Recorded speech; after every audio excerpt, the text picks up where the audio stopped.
Good to go, Dylan. Okay, good to go. Sometimes we long for the past. Yes. It's hard to know. Excellent. Well, I will officially call this March meeting of the Salem Parks and Recreation Advisory Board to order. I'm Keith Norris. I'm the chair of the advisory board for this year, and we will start off by a roll call of our board members, starting with Dylan McDowell, vice chair. Here. Alan Alexander. Here. Woody Dukes. Here. Rick Hartwig. Here. Al is not here. That I see. Joan is not here or online, right? And Debbie Yes. is here. Perfect. Good night. Well, thank you. All right, excellent. Also want to acknowledge that we have several parks and rec division staff in the room that will be here to help us with the agenda items today. So thank you for their participation in work and with this advisory committee. We will start off by an approval of our February 2024 minutes. Does anybody have any, or can I have a motion? To approve the minutes as presented. Second. Motion by Dylan, second by Alan. Any comments on the minutes or edits or additions? All right, with that, all in favor, say aye. Aye. All opposed, nay. All right, minutes of February 2024 pass. All right, thank you. Councilor Barney is joining us online. She'll be here soon. Councilor Barney is our spread liaison with the city council. So we're glad to have her here joining us as well. We're gonna start off the meeting today, public comment period. So this is a public comment period for comments that are not addressing items on our agenda. We have a number of folks who have signed up.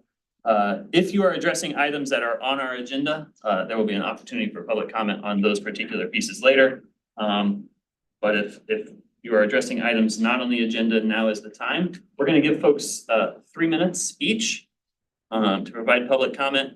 That is any questions or comments that the board might have add on to that time. So that's not part of the time. So first up, I'm going to go based on the sign up sheet that we have right now. Did anybody not sign up that wants to provide public comment? Okay, we're gonna start off then with Ellen Stevens. Oh, may Is I that wait, right? may I wait a few minutes? Sure, There are other people on the list. there are indeed. Jeff Schumacher. Sure. Yes, come on up to the podium. Thank you. And please, for the record, state your name. And like I said, we'll give you about 3 minutes here. You don't need 3 minutes. Provide your Jeff thoughts. Schumacher, I live in Ward 2. I wasn't expecting to go first, but I wanted to express my support for the overall for the project they're talking about at the baseball stadium in Bush Park. And I'd like to see everybody sort of hold off judgment and let the city and the folks that are working on the stadium upgrade work through the process with the MOU that they have signed. Personally speaking, I think that stadium has been, I've lived in the neighborhood for over 20 years and I've been in the stadium once for baseball. It rarely, if ever, gets used, and it would be a wonderful addition to the park.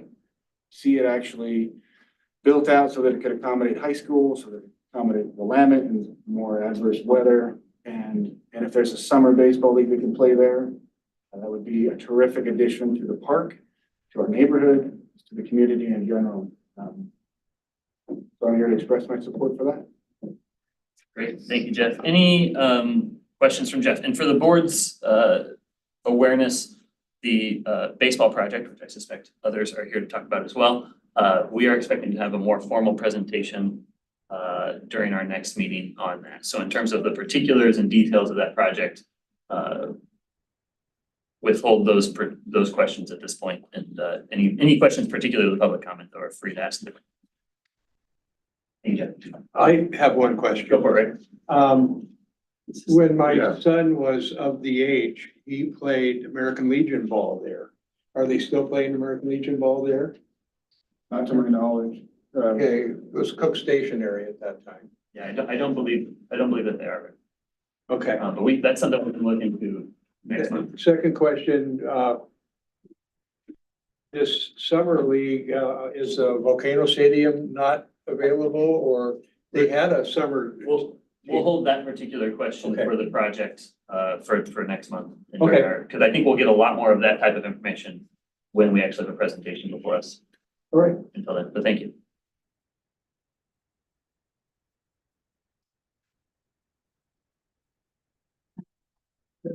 Dan Simmons? With your protocol, I'd like to defer to Evan. That's okay. Evan? Evan West. I got here early. I'll follow him. Yeah, that's. I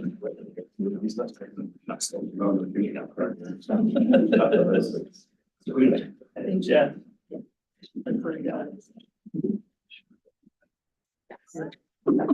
Too late now. Evan, go for it. Thank you. Thank you. I'm Evan West. I'm a resident of Ward 7. Thank you, advisory board members. I appreciate you taking time to hear from some concerned members of our community today. At least a few highly engaged citizens are here today with an abstract concern. Something is coming down the pipeline that stands to bring with it potentially a variety of adverse effects. It has not happened yet. We're here asking you to maintain great awareness. None of us will have a second chance to mitigate potential adverse effects if we miss them entirely the first time around. I am talking, of course, about the proposal on the table to bring commercial baseball to operation to Bush Park via the Willamette University Stadium facilities. Now, I like baseball. I count myself among the citizens of Salem who would attend games if we can ensure that the presence of commercial baseball doesn't cause damage to other aspects of our park or our community. The concern is that right now, we know almost nothing about this proposal. We don't know how much Willamette University wants to expand the footprint of their stadium into parkland. We don't know what types of easements or sales of land might be needed in order to make that happen. We don't know the locations and nature of ground disturbing activity required to install artificial turf at the stadium or the staging locations of heavy equipment and construction material. We do know that Willamette plans to install stadium lighting outside of their security fence. They hope to attract roughly 1,600 attendees per game, but they've told us that in their view, parking, access, litter, and vandalism are non-issues or issues outside the realm of their concern. Willamette University has already entered into a 10-year agreement with Salem Baseball, but so far it has made no covenant to evaluate its ongoing impact to Bush's Park or to the residential and commercial neighbors. When this proposal appears before you again, and we know that it will, we ask you to please remember that Bush's Pasture Park is a world-class example of an historic natural area preserved within an urban environment for the benefit and enjoyment of the people. Special interests have frequently set their sights on the park and the surrounding historic district for money-making endeavors. And there's a very small but dedicated group of citizens who have fought tirelessly over the years against the piecemeal degradation of the Bush Park Historic District. Now, let me be clear. I do not believe that baseball is inherently a death sentence for the crown jewel of our park system, but it must be brought forward carefully. I hope that this advisory board will continuously listen with great interest and awareness to the longtime citizens of Salem and residents of the Bush Park area who are coming to you as subject matter experts. We don't have the complete picture yet. Please help us to ensure that we, citizens of Salem, get there before further agreements are signed. Thank you. Any questions pertinent for Evan? Great, thank you.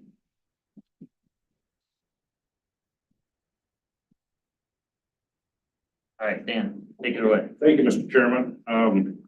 Again, my name is Dan Simmons. I'm a long-term resident of the area just about 2 blocks south of the Willamette or Bush Park. And I've enjoyed that area as much as anybody can. Rode bicycle through it for 30 years on my way to work. And I would also like to compliment whoever was responsible for putting this together. And there's a broad number of people too. But this is your landscape management plan, which is an elegant piece of work. And I think if you adhere to this, you may have some doubt about the proposed project.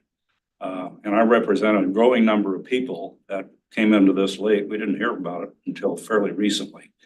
And the more people I talk to, the more they are concerned about this. And this isn't a new idea.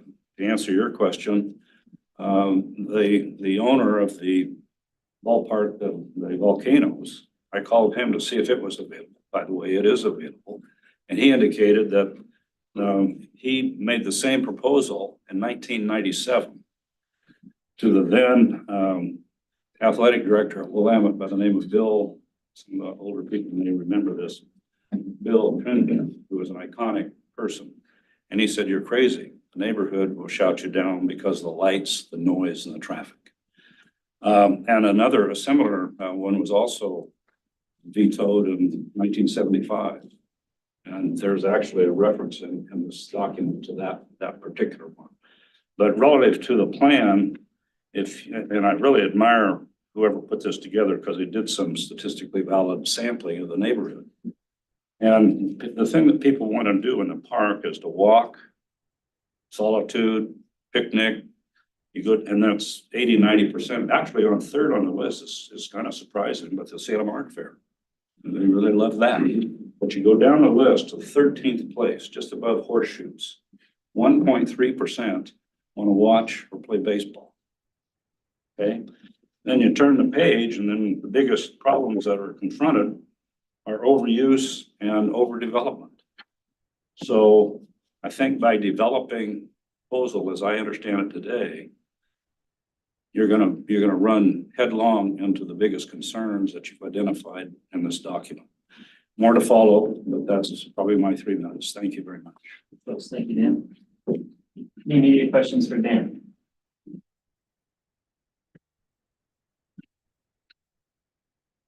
Jim Shepke.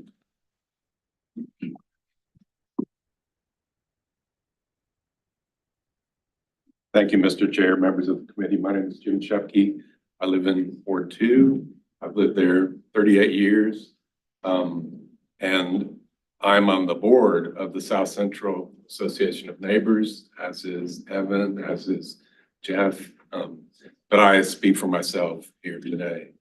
And I am very much in favor of Summer League baseball. That's what I want. And I've got to say, I have to disagree a little bit with what you just heard from these gentlemen about not having answers to questions, because Luke over there has come to 3 or 4 of our SCAN meetings and answered all kinds of questions about this project. Willamette University convened a terrific meeting about a month ago where neighbors came in and they had answers. They had answers to the lights situation. They had answers to the noise complaint possibility. They had answers to traffic. They had answers to parking. And I hope you'll eventually hear those. So the neighbors I talked to are all for this. We think having Summer League baseball in our neighborhood would just be terrific for families, for children. I grew up in Houston, Texas, and my fondest memory is going with my dad to go see the Colt 45s. This was in the early 60s. And they were the predecessor of the Houston Astros. And going to Colt Stadium in the summertime and swatting mosquitoes in Houston, Texas. We don't have that problem here, but I just think Summer League baseball would just be a terrific thing. I plan to be a season ticket holder, and the neighbors I talk to they can't wait. They'd love to see it this summer. So I just wanted to tell you that. Thank you. Thank you, Jim. Any immediate questions for Jim? All right. Thank you. Next up, we got Pat Monson. Sorry. That was me misreading. Pat Monson, Ward 2. I live overlooking Bush Park. And a couple things. I want to thank Brian here and Amy for all. They've gone beyond the call of duty, trying to talk to kids and get them to behave in the Bush Park. They've not gotten a lot of help from the school district. My husband and I have over 80 years together of educational experience with these kids and working with these kids. And I just want to thank you very much. Not only the graffiti and the cleanup, it's just constant. And by the way, Bush Park isn't closed today. There are at least 12 kids at Bush Park today. So it's never ending. So thank you very much. Also, I'm not sure what meeting you guys were at, but the meeting I was at Willamette University, I felt like I was a fool after reading yesterday's newspaper article. They never said once that it was gonna be the third largest baseball community in the Northwest. They never said anything. They were, well, the funding is coming. We're looking at funding. And why is the state giving $3 million to a private university for a baseball field when we have a volcano stadium, easy parking, access from the freeway, everything's set there. They can put AstroTurf right in there. Anyway, there's so many issues and I just want to thank the city of Salem and Parks. I'm willing to say, let's go get some more taxes to pay for parks because these guys need more workers. And we're willing as lots of neighbors, and I'm sorry, we got two divisions here. All the neighbors I talk to have nothing to want anything to do with that baseball field. So we're willing, there's lots of us willing to help out in the park, clean up, or even go out and say, hey, we need more money for the Parks Division. So thank you very much. Great, thank you, Pat. Any questions for Pat? All right. Ellen, I think I'm back to you. Ellen Stevens, Ward 8. Before moving there 3 years ago, I spent 40 years in Ward 2. And Bush Park was a good friend of mine. And I probably spent a good 15 years as a goal to get, I'll preface that by saying I boycotted the art fair many years ago. After the fence went up, after I saw the challenges to the natural resources in the park, even though plans were in place to protect those, it didn't happen. So I kind of was a self-designated spy going around photographing violations. And I like to think that that helped with the current relocation of the park out of under the oak trees to the west. And so anyhow, victory there. To add to another document that I'm sure you've all seen, I was a founding member of the Mission Street Parks Conservancy. This document that was adopted by City Council is the oak woodland study that was done by the two Portland arborists. There are in particular of interest to me 9 soil types in Bush Park. The soil type around Site 1, which is where the stadium is on the south and southeast side, is of concern not only for all the compaction of soil, but also the amount of foot traffic. When games finish at night, I doubt that people are going to want to navigate out of the park on trails. They're going to just shortest distance between 2 points. And so that additional use, a lot of this, of course, will come up at your next meeting. One of the things we've presented before is that artificial turf is made of forever chemicals. And this is a concern not only for people being on the surface of that, disrupting it, having it in the air. Not only that, but when it's laid down in layers, that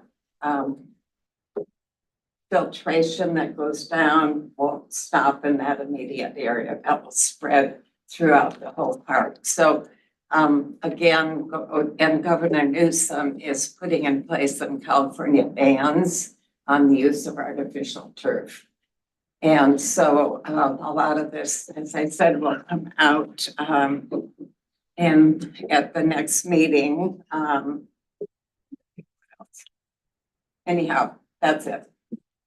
Perfect. Thank you. Right on time. Any questions for Ellen? Okay. We have one more, John Christensen.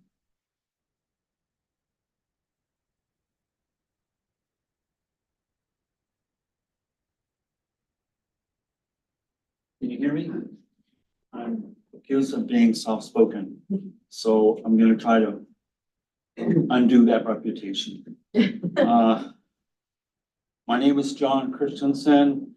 For the record, I have chaired the SCAN Historic Preservation Parks and Gardens Committee for 12, 13 years. When I started, it was Tyler Molstrom and myself. There was no one else. That's how it works on a neighborhood level sometimes. Tyler's wife was having twins. I said I would help, and I ended up being chair. Okay, and the twins are doing fine. Okay, I don't represent the board. Jim didn't mention I was on the board, but I'm here. We have given a committee report to our board, the SCAN board, and I have some copies. And I only have 3, but please enter that into the record. The gentleman who spoke earlier, the 2 gentlemen who spoke earlier, one is Evan West. Evan West is a member of the Historic Preservation Parks and Gardens Committee. He is also professionally, nationally acknowledged as a historic preservationist professional, and he does Section 106 reviews. And those who are familiar with the National Historic Preservation Act of, I think, 1960 or 68, know that that's incumbent on federal agencies. When they act, they have to do these Section 106 reviews. The gentleman who spoke also, Dan Simmons, he's a modest man, but he headed legislative fiscal reviews at the state capitol. He's a fiscal analyst. He also was the director of the Oregon Department of Administrative Services and director of the Oregon Lottery. He's lived in the neighborhood for 55 years, and he was a founding member of SCAN. And so I have great respect for his knowledge and his presentation. I also want to tell you a story, and Luke is here. He might deny it, but this is what happened in my experience with Luke. I walked around the stadium with the stadium staff and Luke. With me was Raj Shirak, who is the chair of the SCAN Land Use Committee, and she is also a member of the Historic Preservation Parks and Gardens Committee, and helped do the night lighting fundraising for the night lighting in the park. But when I walked with Luke and I saw camas on the trail near the south part of the stadium, and I said, there will be a concern for camas in the park. Luke responded to me, well, we can just move the camas. And later on, I mentioned that to him. He said, I don't remember saying that. But he did. And that to me is part of the factual whatever that we're working with to try to understand what's really going on. The camas has been there since before the European and before American settlement. It is a native food. I know all of you as park individuals know the value of the camas. You also know the thousands of hours that Sophia put into that park to restore. I see Woody shaking his head. He knows. He's also a tree man. Knows in restoring and taking out the blackberry and all the overgrowth to return the camas to Bush's Pasture Park. Tom, we have to ask you to just wrap up real Okay. fast. We're over And I'll end it with this. In doing that, she collected over 100 baseballs, and then she sent them to the troops in Afghanistan. So that's my presentation. It's not a presentation. I ask you to listen to Dan Simmons. He knows what he's talking about. Thank you, John. Any immediate questions for John? Hi, Woody. Thanks, John. that's all we have for folks who have signed up for public comment, but I will open it if there is anyone else who did not make it to the sign up sheets that would like to provide comment today. All right, well, thank you all for coming and for those taking the time to provide that comment to us.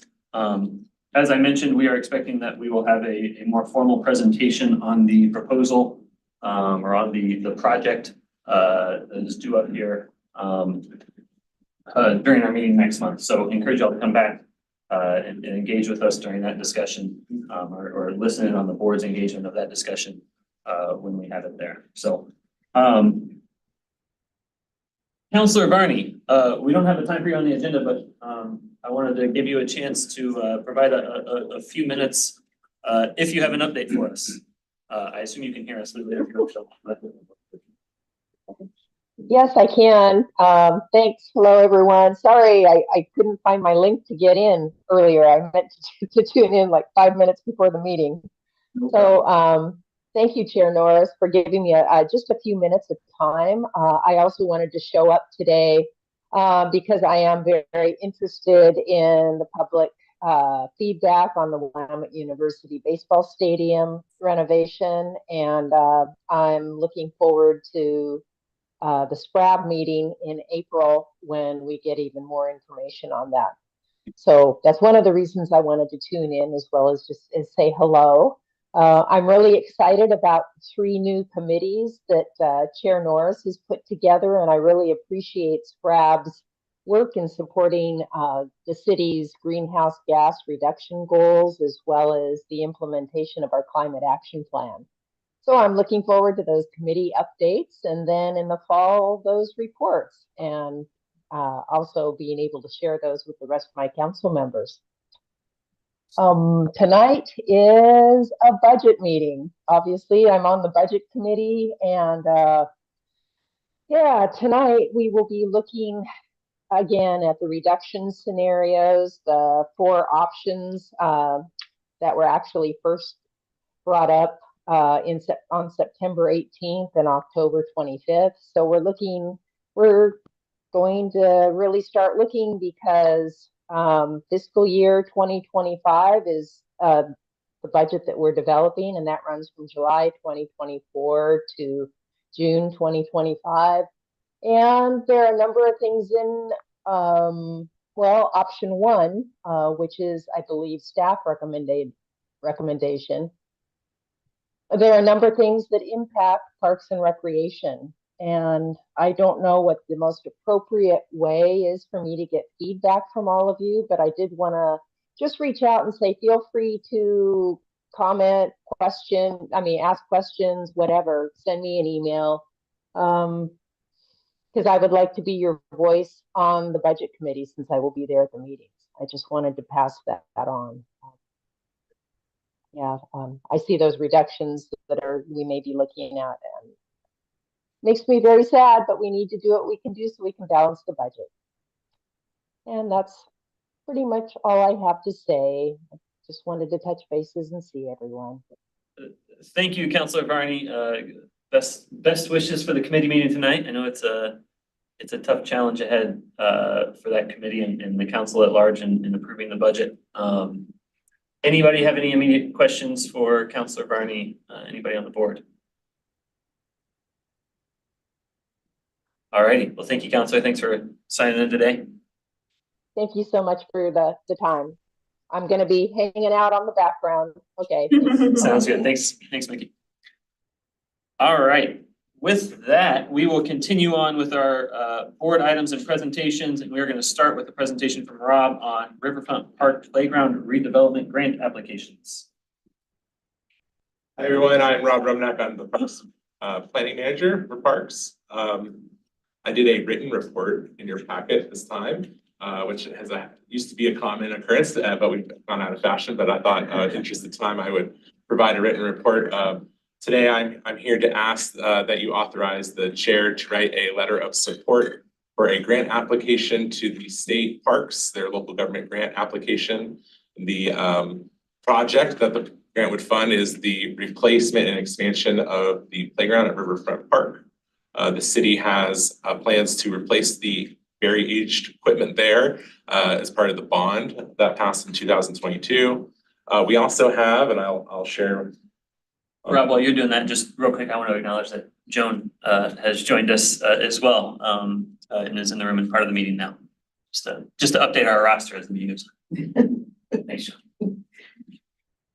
Here on the screen is the master plan for Riverfront Park. And it is very small text, but I will point to a few things out for you. But right here, it is number 9, and I believe it is number 11. These two little dots right here. These are expansion elements to the existing play space. Number 9 is called on master plan a slide mound. It's essentially a slide that we've built into an embankment. And number 11 is listed here as a stone terrace nature play. Another way to put that is like a rock scramble, using natural elements to create a play feature in the playground. So those are the two expansion elements of the play space that we're looking at, as well as to replacing the equipment that is there. And it's approximately 26 years old, so it's had a good useful life.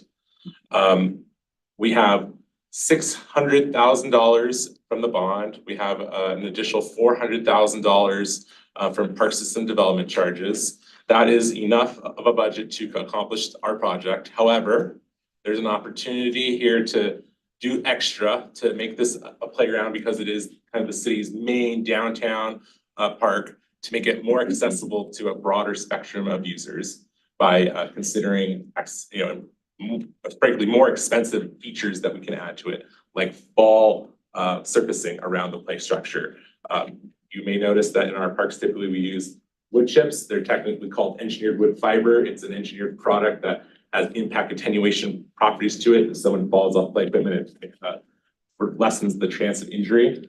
That surfacing is difficult we get a lot of feedback from users. It's difficult for people, especially wheelchairs, to use, but also other people with mobility issues. It's very challenging for them. That's just an example of the type of issues that we have in our typical playground that we could do better here by having different kinds of fall material, having more accessible features in the park, thinking about the people that come with children. They need also to be able to access the playground. So essentially, we want to make this a more accessible playground using this idea of universal design. And it's also discussed in the staff report as this thought of inclusive play, that we're making one play space for everyone to come and socialize together. It's not, it doesn't, you don't perceive it as a special place for folks with developmental disabilities. It's cool for everyone. So everyone gets there, they all can use it together, they can socialize, and they can access it together. That's our approach. That requires more money. So the grant would match our budget and create this $1 million project would then become a $2 million project, and we will take that as far as possible. We are at the very, very initial phase of design for this project. So I'm just gonna switch over to, well, I guess I could have just kept that. I'm gonna switch over just to the base map to give you a little sense of the project area. This is just base map. This is just the existing playground. But the parking lot is just off the screen here. The carousel is just off over here. And then this would be the existing play structure here with an existing access to it. And we have the restroom and the shade structure. So we're definitely focusing on replacing this equipment, and there may be some path reorientation. We may also expand to the north with those new elements. We're also still exploring options to expand to the south. Here we have the vendor plaza that was constructed, and we have this lawn space. We have some concerns about getting too close to the vendor plaza. So realistically, we might we do a little bit of both. We might go south and north a little bit. That's essentially the footprint. And we don't have any pretty designs or graphics to show you yet. We will have those later in the month as we seek to submit this grant application, which is due April 1st. And so what I'm asking today is that pass a motion authorizing the chair to write a letter of support. In addition to SPRAD's support letter, we are making efforts to collect other support letters from the community, from families that could really benefit from this, as well as just elementary schools across the city. We're reaching out to the students to get their perspective on it. And so I already have a packet of colorful drawings and handwritten notes from Myers Elementary School, and we expect to get a couple more packets like that to include in our grant application. So I think the last thing I'm gonna say about this is the state has gotten this grant program has gotten a little extra spurge of money this year. So there's actually quite a lot of grant funds available, and this is an excellent opportunity for the city to take advantage of that. And if we don't, well, then other communities will. So we certainly want to apply for something. Can I just say, just to piggyback on your comments, so an example of the type of play, it wouldn't look exactly the same, obviously, but the type of playground, the inclusivity, can't spit it out, playground that he's talking about is on the corner of, by the hospital, on the corner of Church and Mission, that type of playground for those that aren't familiar with that. And that, Jen is absolutely correct, but I do want to caution that users in our community have come to me and expressed that even that has problems for them. And our intention is to involve them in our design process. So we'll be reaching out to those families and talking about specifically what their needs are. And we have a company, a design firm involved in this project, Greenworks. At least initially, they're helping us with the design, and that they specialize in this, both nature play and inclusive play. They've done several facilities across Oregon, and they're going to help guide us on how we can design this feature to really meet the objectives I was thinking about earlier. Thank you, Rob. We will open up for questions. Dylan. Yeah, two quick questions for you. Overall, definitely support spreading a letter. One is if we're doing the new, not turf, but the ground structure, I'm trying to remember what the term you called it, the synthetic playground surfacing products. It says that 8 to 12 year replacement time, whereas this park, we're at 26 years. So just curious, I imagine that's a cost that Jen, you're probably looking at already. And so we're lucky to have the bond right now, but how do we have a plan for that, especially given the budget situation in the city? Yes, I've had on that exact question, I have already talked to Scott Archer about that and others here at the city. There's really two thoughts on that. One, this park is highly utilized by visitors to our community. So we would look at our transit oriented tax as a source of revenue to address that, but also the bond has a 10-year delivery cycle, and it's very possible that we would program the replacement of that fall material into a next bond initiative that would come after this one is done. So that literally there's two options, or maybe a combination of both. Gotcha. And then my second question was just timeline. I know some grants from the state have, must be delivered by product date. Is there a sense of when this would actually happen if we're still in the early design phases? Yes, if we're successful, we would enter in a grant agreement with the state this fall, September or October, and we would have 2 years to complete the project. Okay. We do anticipate to deliver this project in 2025, so that should be no problem. Great. The related question before I go to you, Rick, to that timeline is loss of service of that playground during that timeline would be a complete loss of that playground in terms of access and availability of facility there? It's a little too early to have a definitive answer, but yes, that generally we close the playground during the construction, yes. Okay. It's challenging to make it safe, yeah. Well, and typically we have to remove the play equipment itself. Yes. So. Right, because you're replacing all of that Right, equipment, so, yeah. okay. Sorry, Rick, I jumped in there, but go ahead. No problem. I'm all in favor of the expansion and replacement. I don't know if anybody's noticed, but there are a heck of a lot more people living downtown now than there used to be. And with all the condos and apartments that are being built, replacing the big box stores, I think this is something that I would definitely support. Any support we could give, including the letter. Great, thank you. Debbie? Yeah, I had a question about, I think it's a great project. I think it'd be wonderful to have nature play and the surface being more accessible. But I wondered about the environmental impact of the product. Is it post-consumer recycled materials, and because it has to be replaced more often, how much waste is going into that? Yeah, that's a great question. It is something I'm sensitive to. Right now, we're too early to know what we're going to do. There's all sorts of products. There's pour-in-place products. There's tiled products. There's artificial turf products that they're used as playground fall materials. There's even a vendor just sent me a catalog of pork-based fall material, so it is made out of pork. So there is all sorts of products out there, and this is an area where we're gonna ask the designer to help us, and also Jen, because whatever it is, we need to be able to maintain it. There's pros and cons with all those products, and we'll be considering those as well as environmental impacts. We have a And not motion, we have a motion on the floor, I think, to support this. We don't have a motion Oh, I'm yet. sorry, I thought you did. Nobody made a motion yet, right? I didn't make one, I was planning There's to. been voice of support, but no actual motion yet, Alan. So if you'd like to make a motion, technically speaking, I you would could be probably happy to have that do that, motion but I was first. gonna second it. And I'm more than focused, and I appreciate the people moving downtown. I appreciate the people around Salem that enjoy that park, and I can speak to my grandchildren from, down south. It was always a popular place to come, and because there's so much more available for children there. And I appreciate the work they're putting into it. And with my grandchildren, I've had a chance to visit a lot of parks, and I've seen adaptive play features, and I've seen kids play with them regardless of their abilities. They had no problem switching into that and enjoying it. And I've also, because of my interest in parks, as I've talked to people who work there, talked about different materials. And I've seen the variety of them, and wood chips work for a little while, but they're far from ideal. And I am encouraged by the amount of research you're doing and the materials that might be available, both long lasting and serve very well, particularly in inclement weather. So that would be my motion to support this proposal. And I'll second it. I'm gonna count that as an official motion to support by Alan and a second by Rick. Any more discussion on the motion the motion to have me write a letter of support from SPRAB for this grant proposal, or any other questions for Rob about it?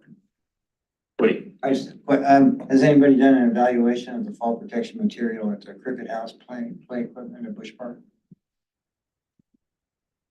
Not, That's been there a I number was of gonna years say, now. not since it was originally put in, and that's been several years, so I'm sure there's been obviously upgrades from over the years for other options, but no, we've not gone back. Yeah. I'm just curious. I would consider that the newer products are quite different Yeah. than what we have there.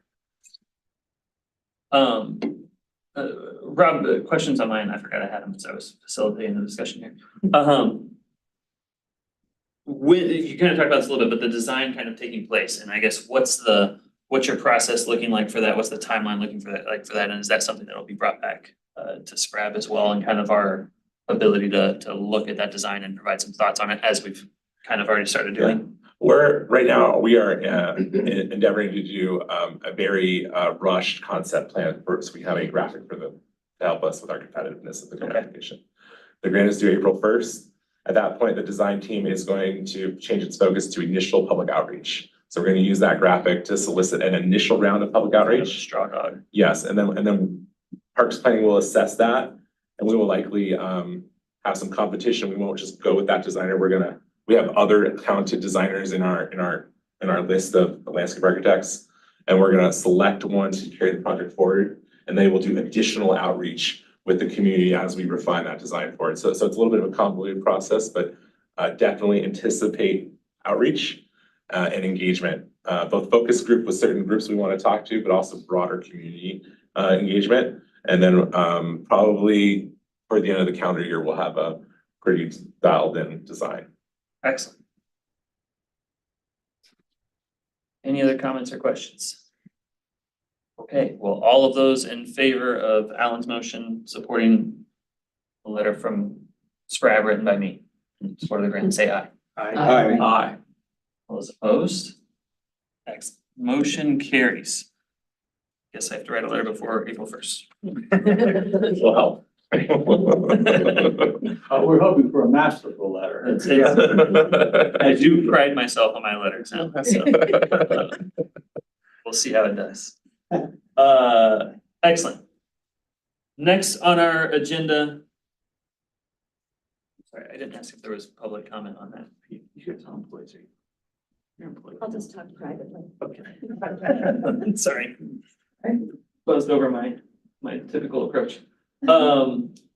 Next on the agenda item is our subcommittee work. And so you were all distributed a memo a couple days ago outlining kind of the following up on the discussion we had during our last meeting about the establishment of these research subcommittees, what your kind of specific scope and charges are, and what it is that we are hoping for to have for deliverables on that.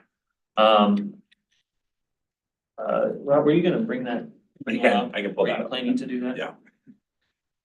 So I hope that it wasn't that my memo, you weren't overwhelmed by it. And I hope what it does is it provides some clarity and sense of direction to you. And so during this particular discussion time, we're here to help provide even further clarity. So in kind of your review of that memo, what questions did you have about your committee's charge or the particular deliverables or the scope that you have going forward here?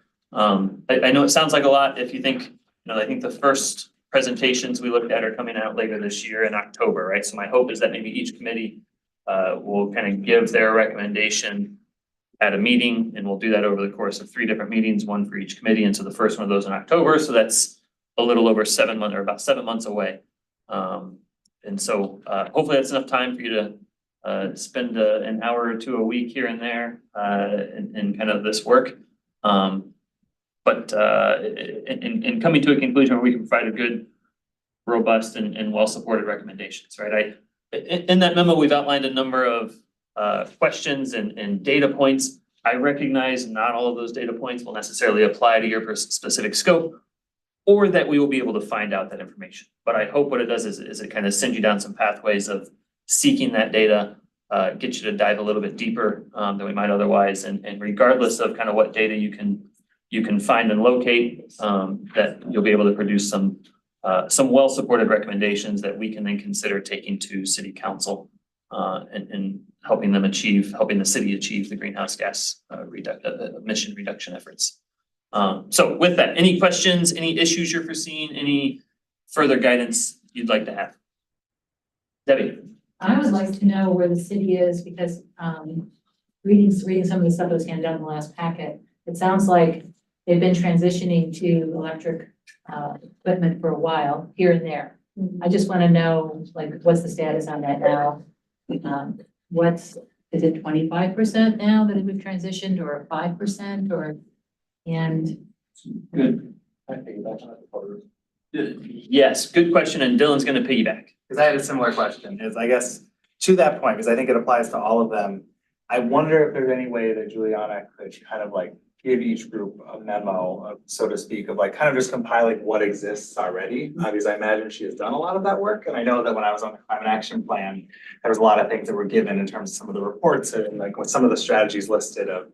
And I think some of this is in the final version of, likely amount of greenhouse gas reductions. This is high, low, et cetera, similar to what the revenue task force did. So it seems like there might be some starting information that already exists that I wonder if it could be sent out. And I don't know what Juliana's capacity is like, but given this is hopefully mutually beneficial, if she could send some of that out, that might have what you're saying of, here's where we are, and then here's what the goal says, could give each group a little bit something to work with. So I don't know, staff, if that's feasible, but just wanted to, I had a similar question on some of my, on some of the charges in my section of, trying to get a better sense of status quo. We can certainly think about that, and I had similar questions as you, Debbie, when reading through packets.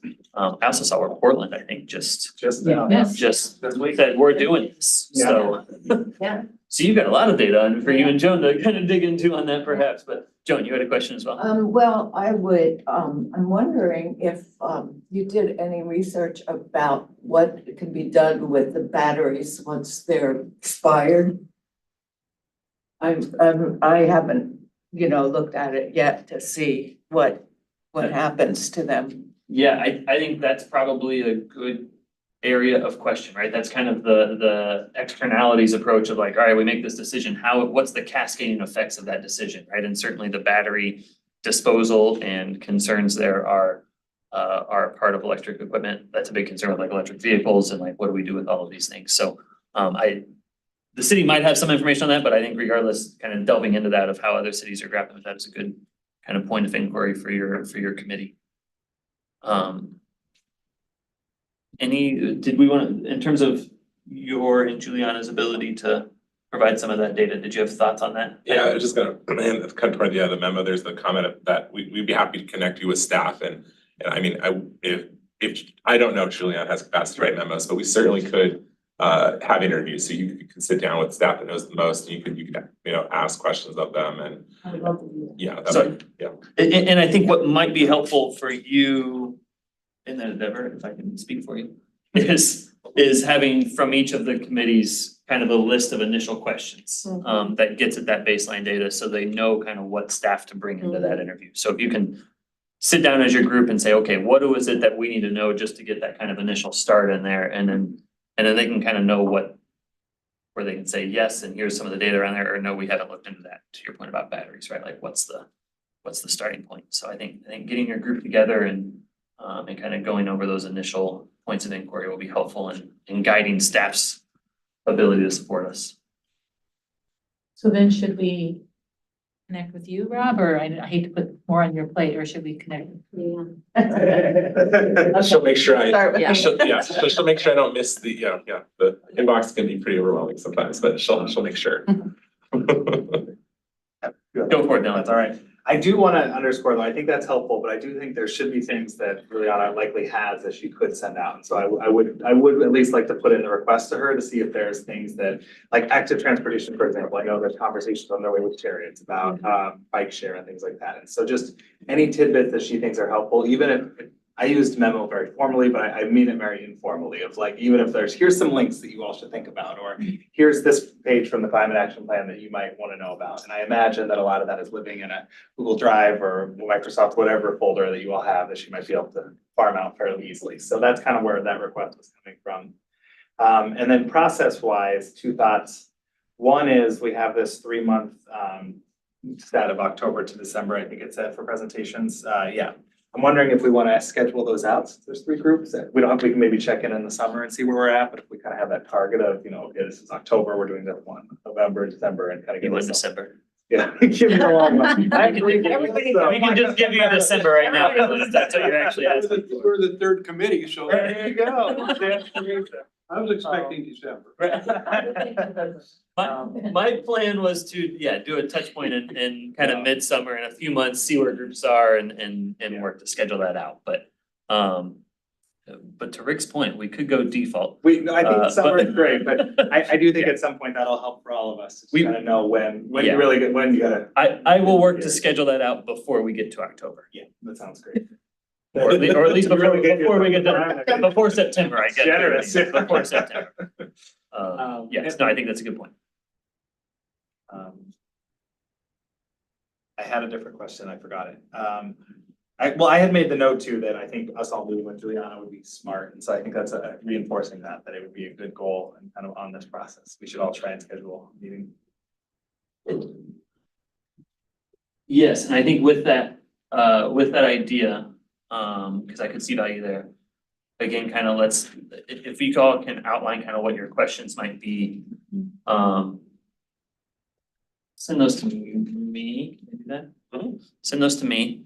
And my thinking here is not wanting us to have 3 different meetings with Juliana and asking 60% of the same questions, right? So can we maybe all try to get together or have her come for another board presentation that she can answer meetings or answer questions during our meeting, that kind of consolidation of effort there rather than loading down her time with separate individual meetings. Okay, and if I may, Yes, a reminder please. that a quorum on SPAT is 5.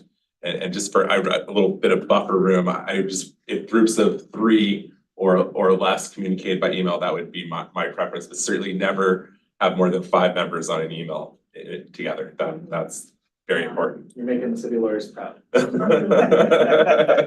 You'll all be hearing more about that, I Send it think. to 3 and have them forward it. Right. Yeah. We also have to avoid that, which is why you send it to me and I will be the one that polices such forwarding of information on myself.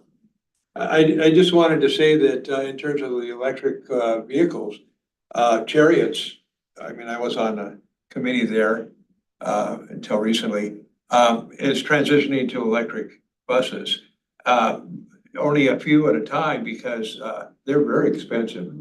And the charging platforms and everything. And so with money being scarce, that could be an issue for us. Absolutely, right? So part of the evaluation of each one of these questions is looking at the cost of Yeah. what is the upfront cost to that transition of the city or these considerations? What's the ongoing maintenance cost?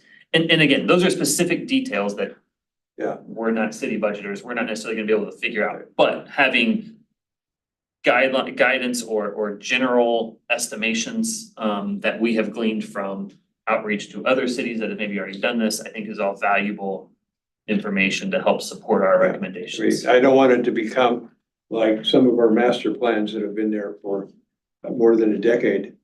Yes, Unfunded. correct. One of the challenges, and I think the city has started incorporating electric vehicles. It really just is contingent on what's the use of the vehicle, what's the need, and obviously cost is a factor. But all vehicles in the city are on a replacement plan. But you know, it's not uncommon that for some vehicles that they're 20, 25, 30 years old before there's money available to replace those. So as each year we're reviewing those replacement plans, and each year we look at opportunities to replace vehicles and look at electrical vehicles as an option. Sometimes it's cost prohibitive that allows us to do that. Sometimes we use obviously a lot of very heavy duty work trucks and those kinds of things. And so, you know, they're just, what's available is just not conducive for the type of need yet and use that we would be using, but at some point they would. So it's really for us anyway, I can't speak for the whole city, but for parks, it's kind of that annual review process as we're doing the budget and we're looking at fleet replacement where we take those into consideration and do what we can. But all of those things are definitely certainly factors. Thank you, Keith. That's great, Matt. I appreciate that. Yeah, any other questions or thoughts on these committee assignments? Debbie, can I put you on the spot real quick? Sure. Because you, I think, have initiated some outreach to other cities, or at least you were looking I was to do waiting that. for this meeting. You were waiting for this meeting, I got a okay. list of questions, but I wondered if there was more questions. And now I don't know if I should wait to talk to Juliana before I send that out, because I don't wanna, I'm probably just gonna have one opportunity to do it, and then people start ignoring me, or they'll probably ignore me anyway, but maybe we'll get some answers. But I don't know if we should talk to Juliana first before we reach out, or reach out and that gives us more ideas. Were those questions going to Salem City or? There aren't really very many green, if any, green landscapers in Salem. Okay. So that's what you were gonna go No, to just as with Portland. landscapers? Okay, oh, Yeah, I Portland, have a whole okay. list of them in Portland that almost strictly do electric.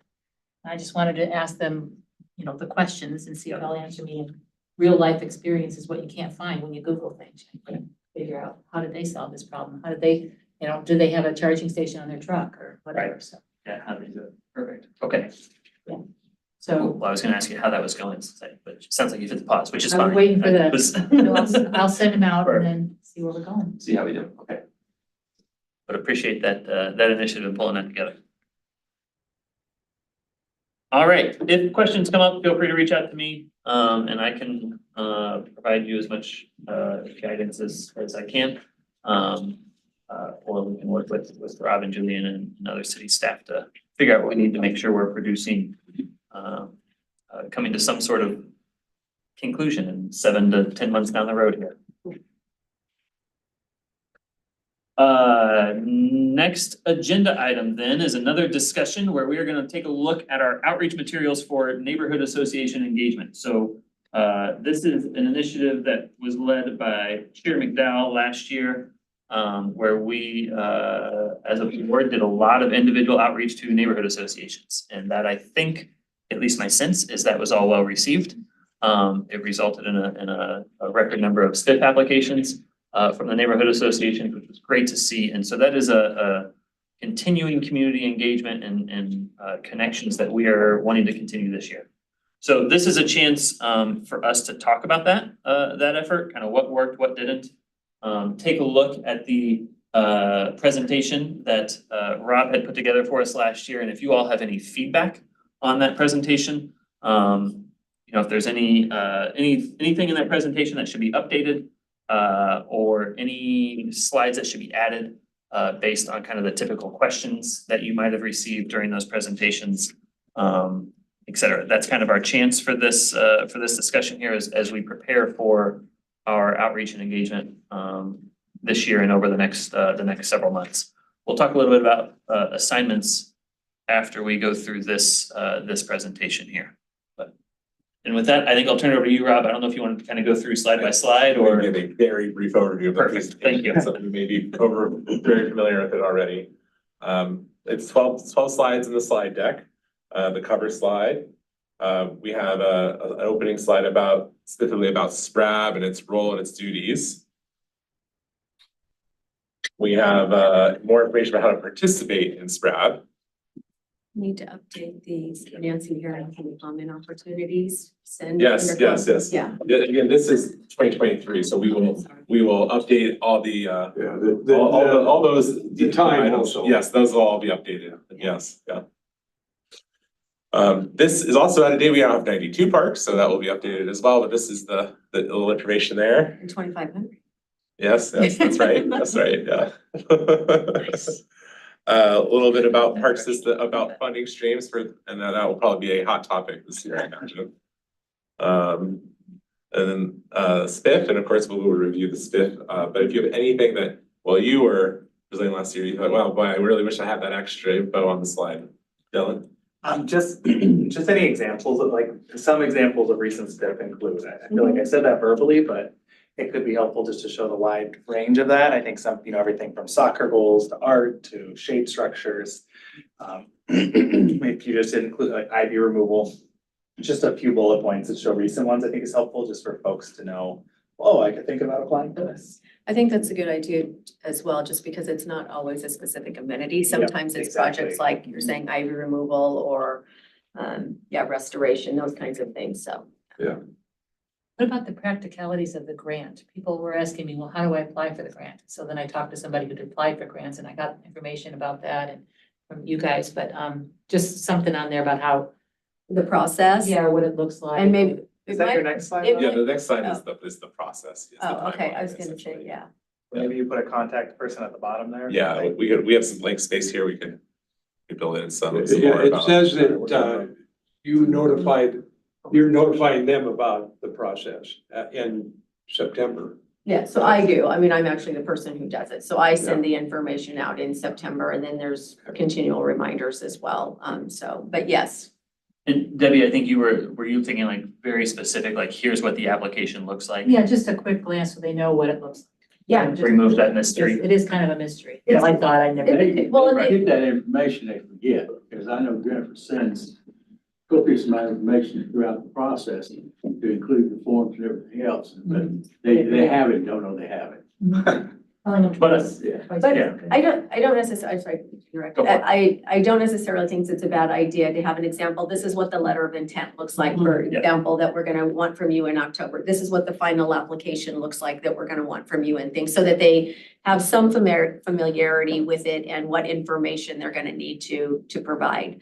And it can be helpful as well as because sometimes chairs switch, right? So I've sent it to somebody, the information, and then as we work our way through the process, a chair or a vice chair has left, somebody else is new on, and I try to resend it to folks when I'm apprised that there's been a change, but I'm not always necessarily apprised right away that transpires, and sometimes the old chairs aren't as actively engaged with that transitionary process to the new chairs, and then they don't share that. So the new chair may have absolutely no idea about it. So if there's some kind of reference document, that might be helpful, yeah. I think that can be helpful and like I said, it helps demystify it. The other opportunity is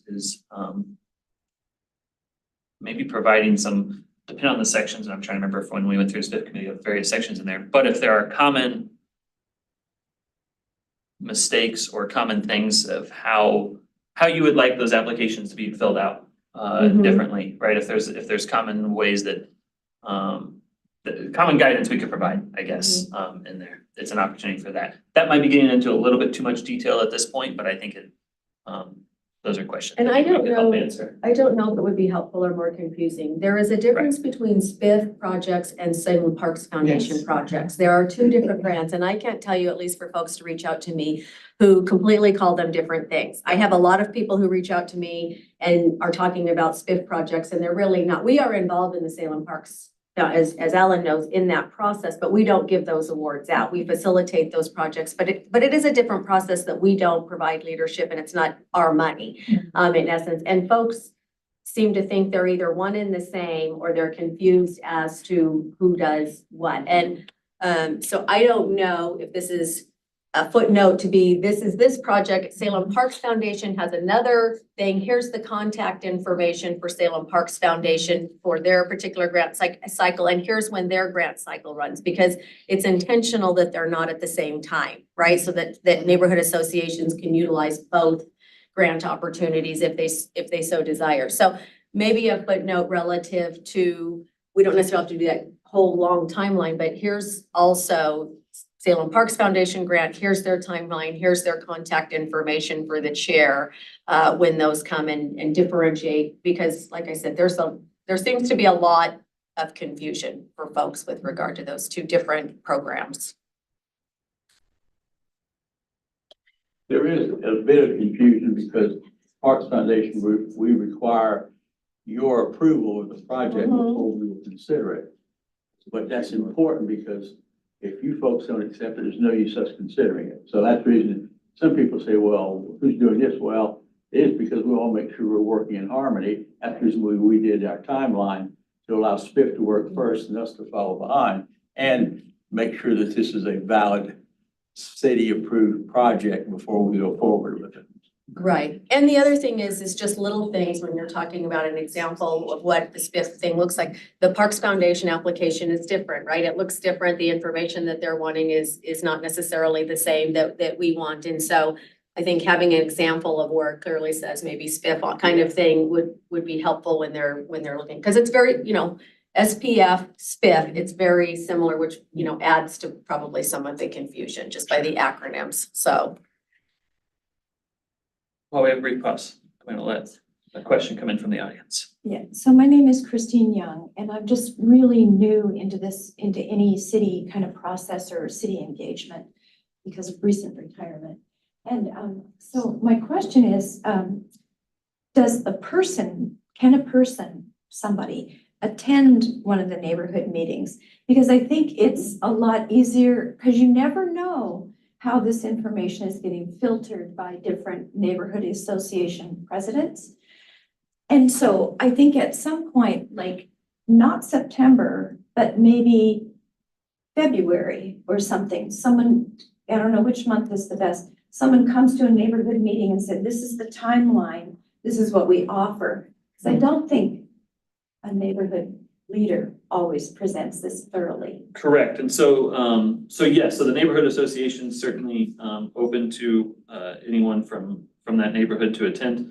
And so what we're talking, this presentation then is going to be one that our board delivers at one of those neighborhood associations. So it's not going to be relied upon by the chair of the neighborhood association to do, but we'll be delivering this information to all of the members that attend that particular meeting, or to all of the attendees of that particular neighborhood association meeting. Yeah, thank you. Does that Sorry, help I'm just clarify? trying to figure. No, that's good. Thanks for the question. And sorry, I keep forgetting to open up the public comment I periods. think we just need to be cognizant of when SPRAB is sharing this information with the neighborhood associations, because if they're going too early in the process, when it's around the time as that Parks Foundation is doing theirs, folks are gonna get confused because again, it's kind of at the same timeline that Parks Foundation is. So I think you have to kind of do it between that window of when Parks Foundation has concluded with their awards for the year, but yet we're not, actively accepting applications yet for SPIF. So there's a kind of a, there's not a long window, but there's a little bit of a window. Otherwise, I think overlap is going to add to confusion, I think. Any more comments on this particular line And you know this before, would be really before Rob continues through his very brief overview? Yeah. And I'm just gonna, for everyone, all the neighborhood associations in the city hold public meetings. Mhm. And anyone who owns a business or is a resident of that or owns a residential property in their boundary is a member of the association. Just for clarification. Mhm. The next slide is on the capital improvement plan. There, I don't know if there's thoughts on that. It's a pretty abstract thought for a lot of people, so I don't like this because then I get questions on something that I can't. yeah. That's how I feel about it. Yeah. I mean, let's get it really fast. But If you have any questions, ask me. I think to that point, I think next month, although I was looking at our agenda for next month and it could be robust. Yes, But I think technically we're supposed to go through this next month yes, that is on the work plan. on our work plan. So sometime in the next month or two, we will look to go through this. I'm not gonna guarantee it'll be next month because it's, like I said, our agenda for next month is looking full, but What, I would suggest that we either remove this slide or what I ended up having to do was go to the website and it's very unintuitive to figure out there's a link to submit projects for CIP and like that's kind of off on the side. And so mhm.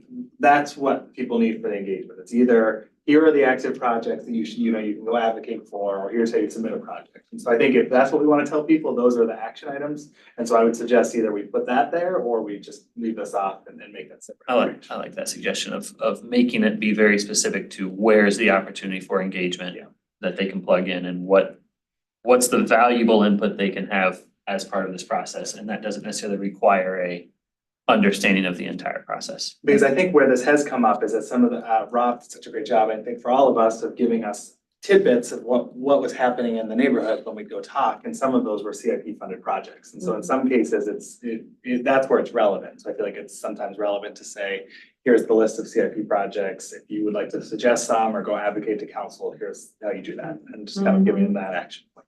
I think we need to look at too, because the form of you on the internet, the link actually goes to the finance office, which is very, and we've had feedback from some folks that it takes a while.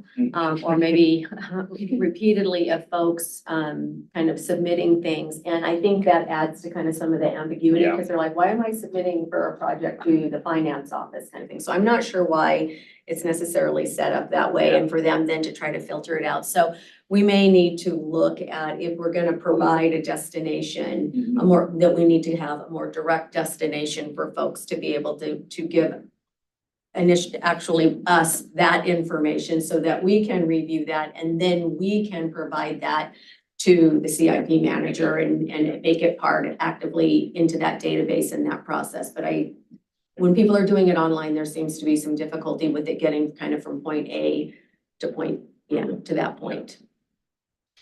I cleared up all your confusion about it, right, Debbie? I just want the slide out of it. So this is all a moot point, just take a slide out. To that point, Rob produces these, but you're the ones delivering the presentation, right. so. He took it out from. So modify those slides as you need to help your presentation flow while still providing the accurate information. This slide is just a high level about the park master planning process. I created a different slide for my own purposes that I will probably suggest as a replacement to this. It presents it as more of a roadmap, talks about different stops on the journey. It's just a different take on this content. Excellent. This is essentially a placeholder. Each neighborhood association will get a customized slide, just talking about capital improvements in their neighborhood. And I'm probably gonna recycle a lot of that from last year, but certainly update it as necessary. And I'm jumping ahead here, but SRAB did not reach all the neighborhood associations last year, so there'll be ones that will have to be new. And then the final slide before questions is just information about volunteering in the parks. Becky's in the room, so I'm just gonna be blunt. There is I think we hastily added a recreation slide last year, And I think maybe we could expand that if the board Definitely. was supported into several slides. So And really highlight the recreational programs.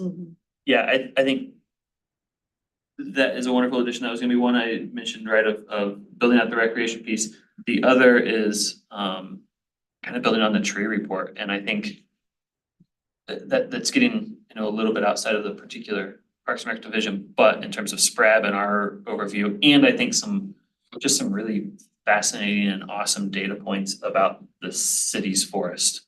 And being able to talk about the number of trees we have and some of those things, I think could be of interest to the neighborhood associations to know some of the great work that Mylan's been doing. It might be bullet points as to the number of trees we have in our tree canopy, how many we planted in the previous year. Exactly, You those know, sort so of kind of where we are, data and points. maybe those where there were those planting opportunities over the Yep. previous year, how many additional trees were planted in which parks And- they were and planted or something. Exactly, because I think, Yeah. right, the volunteer, the big piece of that, as we talked about in our updates, right, are the Friends of Trees and the various tree planting opportunities that are in our parks. And so I think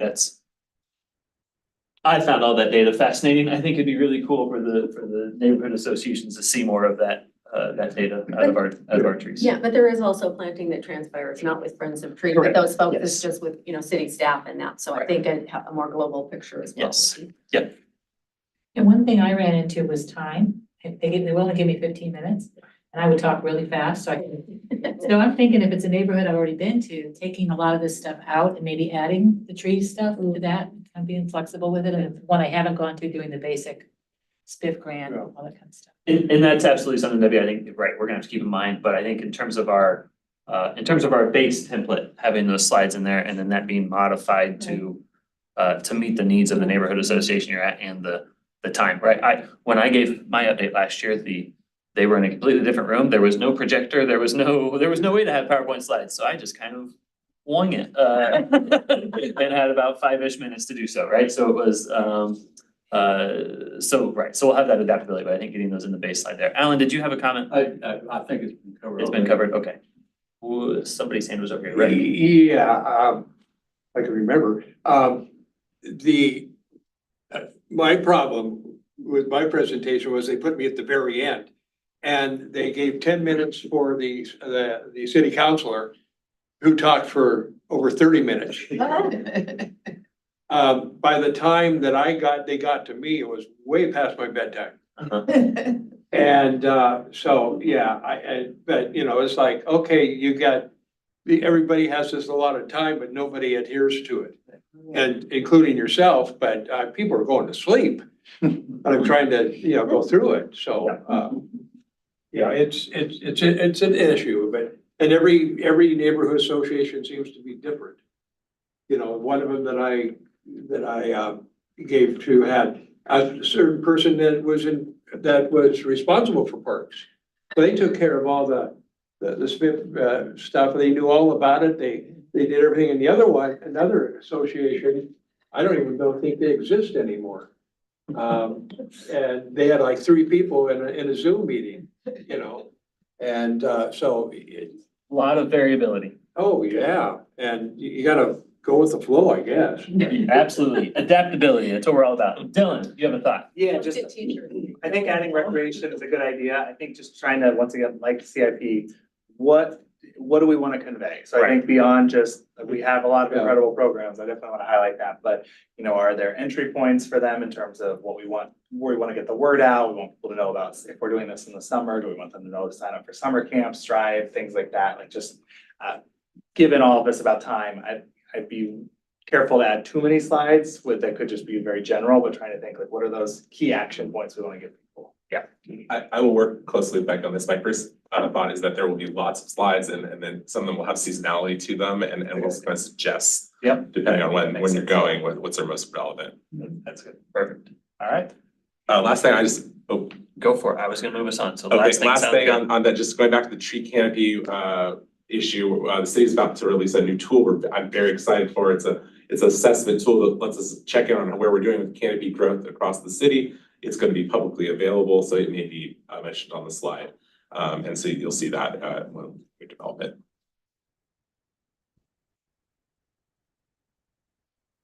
Any other comments or thoughts, right? I think to Dylan's point, our goal here is to increase engagement of the neighborhood associations. I think a secondary goal is also just to be inspiring, right? To make people feel excited about the fact that we have awesome parks across Salem. And they can do that, get excited about it through those engagement portals. So I know I said we would talk about assignments, but in the interest of not getting past Rick's bedtime, I'm gonna move us forward and we're getting there. Siesta time. And I'll move us forward. We will get assignments out. The gist is my plan is to pretty much hold the same assignments as we had last time, because I think that relationship building is important. If anybody has any concerns or questions or remarks about that, let me know. I will work on those assignments and try to distribute those by our next meeting. I think is what we had talked about, right? Finalizing those at the next meeting.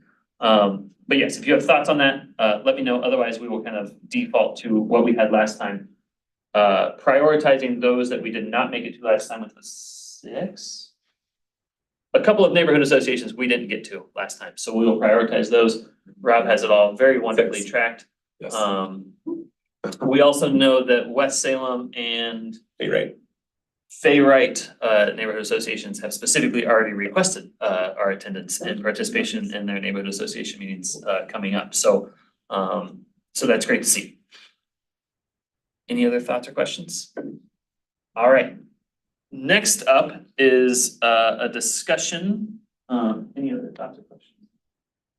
Just worried about turkeys. But go ahead. Turkeys, good. Later. Other discussion topic is promoting parks and recreation via social media. And this one is a discussion that was on our work plan, which is why it's on our agenda here. And talking about how we can work with the city to help promote social media endeavors and promotion of the parks. Again, kind of highlighting those opportunities for engagement, highlighting that inspiration of Salem parks are awesome. And Parks and recreation. Salem Parks and Recreation are awesome. We talked about highlighting which kind of the campaigns the city has laid out. Is that correct? That's correct, yes. Perfect. Yes. I'm gonna turn it over to you for that. Great. That's Great. cool. I Thank you. Initially, I will tell you, I suggested to Keith that we should put you all on camera and record short videos, but I think if Deflect that problem. But if any of you want to do that, that is an option. So what I think I'm gonna say is the city has a lot going on. We have our delivered bond projects, we have recreation programming, we have all sorts of events happening. I mean, like Ironman, for example. There's a lot going on that we're already messaging about. And just to put it blunt, I think it would help if you had an interest in helping us promote one of those. We would just fold you into our team and bring your ideas into our fold, and just make it as informal as that, and not necessarily put you on camera, but to collect your ideas, and you can help then shepherd that messaging forward if you were interested. If there was a topic that you know was floating out around. Keith, that's about what we talked about. I think that's what we talked about, but the idea that there's a number of things out there that are planned for the year, and so a number of key opportunities the city is already looking at on kind of their social media channels on how to promote Parks and Rec. And also, I just wanna alert that also in our work plan is there's like some work ahead to plan for the National Walk to a Park Day. And so that will be coming, that's a separate, I would separate that as future work that the board will be working on. Yeah, I think we have, there are all these incredibly wonderful events and everything, but I don't know if the residents of Salem, Oregon know that it's the city of Salem that's doing them. It's your city at work, it's your city through the government of your city, because if it's park and rec basketball for kids, they may realize, oh, it's the city's running this, or maybe the school district is running it. Ironman, is this a separate entity, or what does the city have to do with it? I think that messaging is always a problem for most things, but somehow to get people to realize that it's your city and work that's doing all these things. Good thought, Rick. Sounds like an opportunity for a spread TikTok. Also had that thought as he was talking, but I suppressed it. Uh, Vice Chair McDowell, I will give you a chance because I know this is also something near and dear to your heart and frankly, the reason it's on our 2024 warrant. Well, I think Your all thoughts, that's great. please. There's a big part of it, and I think that we need to highlight us as board members more. And I feel like this is something, I don't think any of us are in this for the glory necessarily, but I do think as we're trying to think about, yeah, exactly, we're in it for the money. I think we need to always think about attracting more people to SPRAB, and I think about, diversifying SPRAB, getting people from across the city, and just kind of getting attention for SPRAB in a good way. And I think there's ways that I think we should be doing some profiles that I would love to see if we were to create like a 4-question of like, if we, instead of putting everyone on camera, we could ask everyone to submit a photo, so you could have it be as great wherever you want to be. But submit a photo and then have your name, your work or community role, maybe, why you serve, and then your favorite part. Like something very simple. I'm sure city staff could create a pretty easy template that could go in Salem Connect, that could be going on on the city's website, and then on city social media channels. So kind of highlights that and creates an engagement opportunity for us to share that out and say, oh, look, you were featured there. And then hopefully more people say, what's the Salem Parks and Recreation Advisory Board? Oh, I had an idea, I should send that to them. So I think that's something kind of on the other end of the spectrum that I'd like to see, because I know that, that we have, I think there's just an opportunity for us to be, city council has their website and everything. And so I just feel like there's a way for us to highlight the service of the board a little bit more, because in the interest of getting more people to engage with us. And then I think the other piece of it, when I think about communicating things like this report is great and this report is really digestible. And so thinking about how things like this, whenever there's a new big product that's related to Parks and Recreation or a new season or something, just like little tidbits that are sent to us is like even if it's a quarterly, like things to share or something. And Leanne, perhaps this comes from you, but it's like, here's a new tree report, encourage you all to share this with your networks. And it can be as broad as that. Maybe some of you that's sending out to Salem Parks Foundation folks, maybe that's someone putting it on social media, maybe it's someone sending out to a different listserv that you're part of, or a community group or something like that. So I'm thinking about like very specific things that might be good. And on the city's social media, especially Parks and Rec, that, I don't know, maybe if you're talking about something individually with each SPRAB person, and is, every month we Yeah. highlight a different SPRAB person and put it on our social media platforms that Parks and Rec has, as well as the cities, but I'm just saying specifically Parks and Rec related, and it can be a different person each, each month or something. Exactly. Yes. Everybody feeling all right about that general thought? If we do a really good job, everybody will know where to take their complaints to, and we will have more people. Yes. That's the real goal. That's good. Will we have to sign an NIL agreement? Only if we can all Good thought, Alan. Yeah. Good It's thought. on the website. That was a question of city council on Monday, and the answer is no, but it will be very soon. All right, any other thoughts on social media? I just had a quick, sorry. Go for it, Just a Debbie. quick thing. I just think that the website needs to be updated, because when I go to look for a park, I can't tell if it's developed, if it's, I know I brought this up before, and I know you're understaffed, but just, you can't find a park, you can't see where it's a good place to go for a picnic, or a good place to take your dog for a walk, or, And is your hang up there? At which point, I guess, in the city of Salem website, are you hitting that particular If I snag? hear, Yeah. Debbie, it's we call it it's our facility inventory, that's what it's technically called, but it's the The listing find- of all our The parks. find a park And how map. you find it, yes, yeah. Okay. Yeah, doesn't have pictures, even though there's been lots of updates on the park. And my question was, you can find the database, you just can't navigate that You data. can find it if the park exists, Yeah, but that's, but the so information- sometimes it doesn't say if it's developed, undeveloped, or even a picture of it. Right. It is unfortunately, I'll acknowledge it is worse than it was on the previous website. It's gone backwards. Cool. So Good flag, Debbie. I can, Find stuff on the city website instead of the city website. Search on what city website is just. It is, it's horrible. It's terrible. I'd like to go take That a. was more a question for Rob. Yeah, yes. Go, Dylan. At risk of opening up a really big can of worms here. So, 90 parks in 90 days kind of fell off radars. I know that there's a lot of larger context in the next couple months that could impact that, but is that something that we could potentially pick up for this summer, and how so? I understand the mayor is still interested in rolling that out. I think it is still in a holding pattern. I could ask that more directly on behalf of SPRAB and report back. I think that would be great. I don't know about other folks, but I think that's a really good opportunity. We talked about little, park up, maybe mayor and some city council and SPRAB members and parks and things like that. And we might not be able to do all of it, but some of that would give some really good social media content and also just some good visibility for all this. And for us to know, okay, he's gonna be in my neighborhood park, I'm gonna be there then. Yeah. Because, I was wondering what was going on with that. Excellent. We will follow up on the idea of doing those kind of monthly profiles of SPRAD members. And getting that launched here with the city as well. That's kind of a particular action item for us moving forward on this piece.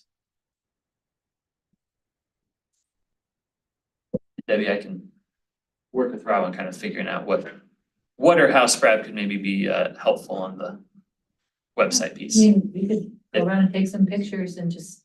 Say if send not them just to poking them every month. you. We'll see. All right. I might connect you to some other staff. See, the poking's already working. Please, public comment time, go for it. Could a board member go to a park each time they were doing their bio and say, this is me, but then this is also a park? Yeah, I think that'll be part of it is kind of highlighting which park or what element of city parks and rec that we are perhaps most passionate about. But that's a good thought. Getting those photos in the park. Okay. Next up, we have board member updates. And so for that, I'm going to start with Joan and Alan and Fisher Road Park Master Plan Committee. Any Okay. thoughts Yes, there? we had an opportunity last month that Joe and I did to meet with Rob and some of his folks and had an excellent meeting, and we're so encouraged because I want to compliment Rob on his methodology and dealing with the unique part of Salem and developing a park for the people who live in that neighborhood, those neighborhoods. And the degree to which he's soliciting both their input and incorporating the sensitivity of the neighbors to the park, because this is an undeveloped park, as well to encourage that the people who live there have a strong voice in how the park's developed and what features are going to be there. There's some challenges and he's working very diligently. And I just feel very comfortable about the approach he's taking to ensure that he's doing the best he can to get the best possible input to his planning. And it's coming from the neighborhood, not some consultant. So it's going to be exciting. It's developed. As I said, there are some challenges, but they're taking them one at a time. Excellent. Thank you, Alan. Anything? We can move that number of parks from one less undeveloped and one more developed pretty soon. Yeah, I mean, the surveys and the in-person meetings and having food as a draw, food works. No, it's wonderful. I mean, I can't imagine anything better. And this is not just with this park, with the surveys that we've had all along. Great. Thank you. Any questions for Joan or Alan about that master plan effort? All right, well then I will turn it over to Debbie and Rick for Fairview Park master plan work. Yeah, the master plan, original one was 8 years ago, I understand. And boy, I looked at that before I went to look at the property, and man, it looked great. It was wonderful. They had a softball or baseball field, they got pickleball courts. They've got, it's a really well developed, and so then I went and looked at the land. The elevations were horrible, there are lots of trees. And it's gonna cost, was it millions of dollars just to leveling the land to do what they wanted to do? And so that's the first red flag. Second red flag is that in the last 8 years, that the area has just developed incredibly. Right across the street from where they had planned the baseball field with lights are huge apartment complexes now. And they're duplexes, single family homes. It's just a very big growing area. Now, I don't think those people are gonna wanna have pickleball courts in that, and that baseball field with lights on it right across the street from them. But there are apartment buildings with families, with kids. They need to have a wonderful area for a playground. Right now, it's just walking trails. I think that, you know, it definitely needs development, but the master plan definitely needs to be changed. And, you know, are we gonna do another master plan and then wait another 8 years to not move on it at all? And then have to do it again? So, you know, I don't know, that we're gonna have some neighborhood input. We haven't, I haven't heard anything about that. Yeah, we'll be communicating, I'm sorry, You're good. I was just gonna let Debbie weigh in, but we'll be communicating very, very soon. The Painters Hall, which is located in the Breel Creek community. We're gonna have an event focused on the neighborhood on Saturday, March 30th. We're actually having 2 events that day, but the one that's generally open to the public is gonna be on the 30th, and it will be from 1 to 3 p.m. And we will be unveiling 2 new ideas for the park master plan, and I'm very, very excited for them. Okay, I will try to. And they both, as a commonality, seek to preserve all of the trees on the site today. Great. But obviously, the master plan that you presently have doesn't really work. Although it looks like a wonderful, wonderful plan. I mean, I'd love to live in a neighborhood with all that.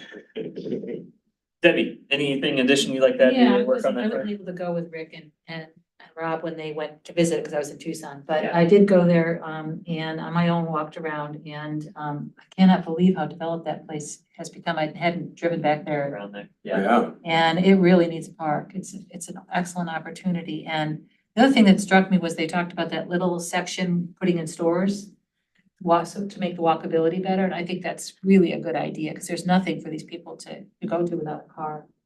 Yeah. And, today, when I was there today, there was a mountain view, beautiful view of Mount Jefferson from there, so that would be a good thing to take advantage of, but really need a park. Rob, remind me, wasn't this was a park where we looked at putting in a soft trail around several months ago? Is that correct? Am I getting my parks confused? Yes, I think so. I think that was. And so that was, so that Yes, has yes. been implemented, it sounds like, in Yeah, terms of there's walkable trails around. The park has used to be developed as an institution, the Fairview Training Center. So there's an old road system, and the parks has developed one additional trail, but the community utilizes the road system. Right. And there's people out there every day. Perfect. To Rick's broader point, I don't know if you knew he was making it or not, but the broader point about master plans, I think at some point, I would love for us as a board to look at to kind of do an audit of the master plans in terms of how many are out there, what's their implementation status, how long do they typically wait before development begins, particularly in the terms of, we just had a new park come on board, right? We're at 92 properties now, and so the planning of these takes a lot of effort and time and money and resources, and then to your point, Rick, we get several years down the road, the park near me is undeveloped, and we did a master plan 6 years ago now, I think, 8. 5 years. The one down from me, and so I think it would be curious to see kind of where we are in that and how we can help take a look at that master planning process and park development process in the context of right, it comes down, as I think you made a comment earlier in the meeting about unfunded master plans, right? Of the funding to do them, the funding to do the planning is there. The capital funding isn't necessarily there, and so as we move on to the next board member update, which is the revenue task force update from me, thinking about how we fund these particular aspects of the city and parks in particular. That's something on my mind, and so I think it'd be useful, Rob, just getting that on our radar as we talk about agenda items, to think about, at some point in the coming months. My update on Revenue Task Force, we've had 2 meetings now of that body, and again, the task force is charged with identifying new revenue sources for the city, recognizing the city at large has a budget deficit. Councilor Barney mentioned earlier that she's got a budget committee meeting. The budget committee is dealing with kind of the expenditure side of it and how do we manage the expenses to meet the revenue. The Revenue Task Force is a citizen group tasked with identifying these new revenue sources. So we've had 2 meetings that have really delved into a lot of the background and how the city kind of got to the position it is in terms of its finances and how it is not necessarily a unique position among Oregon cities based on some statewide laws and practices related to government revenues. We have now started the process of diving into specific revenue options. So we were given a packet of 40 plus different ways the city could raise revenue. Some of them clearly viable options, others not necessarily due to particular legalities or politics involved, or sure, they might raise revenue, but it might only raise $10,000 in the context of a $15 to $50 million deficit, depending on what you look at, not exactly a reasonable source of revenue. So we are evaluating those. We have a meeting on Monday evening, which you are all welcome to attend as members of the public and provide public comment at. That is at some time. 6:30 p.m. on Monday, we meet in the city council chambers. I believe is where they're hosting that one again. So invite you all to that for that discussion and presentation if you're interested. The other thing I will let you know is we have some town hall events that will be hosted. The first one of those, I believe, is on April 10th. And so that will be right before our next SPRAD meeting, April 10th at 6:30 p.m. and at the Baxter Hill Community Hall is when the Revenue Task Force is planning to have that town hall event and get kind of broader input from the public on these potential revenue options. Joan. Is there any way we can see those ideas, the 40 some ideas? Yes. It's a public. Are they online?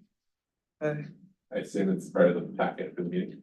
Yeah, they were sent out as part of the packet for the meeting, so We'll find that and distribute it. Thank you. Be interesting. Yeah. There's no way that's private information. It's going out to a body. I would It's think going out to a not. public body of 30 people, even if they want. That's not. So, yeah, we'll look into that, Joan. Great, thank you. Thank you for following up on that. And finally, in board member updates, I had on my memo list, SPIF, but we actually covered that last time. But the reason I had it on my list is because I wanted to acknowledge that we had some good media coverage of SPIF, thanks to some work that Dylan did and kind of writing a press release with the city and getting that out there. That was picked up on some media outlets in the Salem Reporter. And Dylan, did you want to mention anything else about that, or Alan? Like I said, I think we covered it last meeting in kind of our general committee updates, but anything in kind of since then? Dylan, go for it. Yeah, big thing is I was gonna share, it was, Salem Reporter did a great article on it, the city has a news release, and so as we're thinking about our own social media and sharing with our networks, this came out on February 28th, so just a couple weeks ago. It's invasive plant removal play equipment coming to Salem Parks with annual grants. So if you haven't read it yet, look it up, share it out. I think this is one of the good examples of us just getting information out and helping distribute it more widely. For sure, it's great to see. And Debbie has to step out because we have hit 2:45. Meeting. Thanks, Debbie. We just have a couple of things left here. On information reports. And these are the written information reports, and so this is kind of an open thing, if questions or comments are happening there. I did want to note the Parks and Rec Division update. There's a new section in there called Issues of Community Interest. So you'll see a little bit of a write-up in there about the baseball field that we learned about. And so that's an area where things are kind of in the works, but we don't necessarily have information fully for a board presentation yet, but things that you might be hearing of or aware of in the community. I think the other one in there was the bridge wood that ODOT is looking to do, which was a new one for me. So thank you for including that.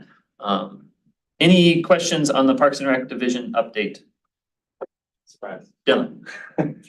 First off, I really like that community interest section, so thank you, Rob, thank you, staff, for putting that together. One thing that caught my eye was Fisher Road Master Plan having park ambassadors within the community to reach the Latinx, Latina community. Thought that was a great idea. Just curious if you could share any more of, is that something we've done before? Is this a pilot program? How were they chosen? It just seems like such a great opportunity for us in different parts of the city. Every time we do a park master plan, we try to do a better job with outreach. We're constantly evolving. Yeah. When we started approaching the scope of this project, we had heard my team had heard some work that other communities have been doing in Oregon, and we said this is the perfect opportunity to try it out here in Salem. And so we asked our consultant to entertain our thoughts and to help us figure out how to do that. And because it's the first time our community has done something like, or our staff has done something like this, we are being supported by a marketing firm out of Woodburn. Okay. That is a sub-consultant to the contract with our designer. And beyond that, I will say that it is truly going very, very well. We since I've had a chance to talk to the liaisons, we had a debrief from their first reach out to the community, and it was a chilling meeting that they all had pretty much identical feedback for us, but such passion and kind of just really being frank with us about some very serious concerns they have with our policies, and that we can identify that's how they use our parks, or how they use parks and our policies don't align. Yeah. And I will be highlighting those issues when it does come to SPRAD. So we're running out of time, but the issue of having restrooms in a park is going to be a challenge for this. So typically it's neighborhood park, we would not provide a restroom in a park. You will see a master plan that's going to have a restroom in the park. I just want to prepare you for that. And that's a product of that outreach. So which is great. So I guess I'm just curious, how are they chosen in terms of park ambassadors? We have it was a couple sources. The primary ones is our staff who heads our neighborhood association group, Urban Dow. She gave us a list of individuals she knew and organizations she was aware of, and as well as the marketing company out of Woodburn who specializes in Latinx community. So those were the two main sources. One of the things that I'm thinking about is just sometimes I'm gonna be phasing out of SPRAD this year, term down. So I don't know what everyone's at on their terms, but we're gonna have some openings. And I feel like, especially when we think about different demographics for represent SPRAD, this could be a really neat opportunity to kind of bring people in and hopefully get them more involved largely in the SPRAD, but hopefully some future SPRAD members. And I'm sure that's on your mind as well, but if there's anything that Keith, myself, or any other SPRAD members can do to connect with these folks and talk to them about our role on SPRAD and how we'd love to have them be part of it. I once again thinking, how can the board get involved with these folks and kind of acknowledge their time and give them some credit of like, we're so excited, and then just add that extra. I hear you. That's a great idea. I already have some thoughts about that. All right. Yeah. Well, follow up with me. I'd love to, even if it's just sending an email thanking them or something. I think that could be appropriate. Joan had to leave us as well. I apologize. I got a conference call with my wife's doctor coming up, and I got to get to a place where I can do that. Perfect. Well, we are gonna call it to close then, because we'll lose quorum when Alan walks out. But does anybody have any final comments or questions on the information reports? Excellent. With that, I will entertain a motion to adjourn. So moved. Second. Here we go. We are adjourned. Thank you all for the discussion today and the participation.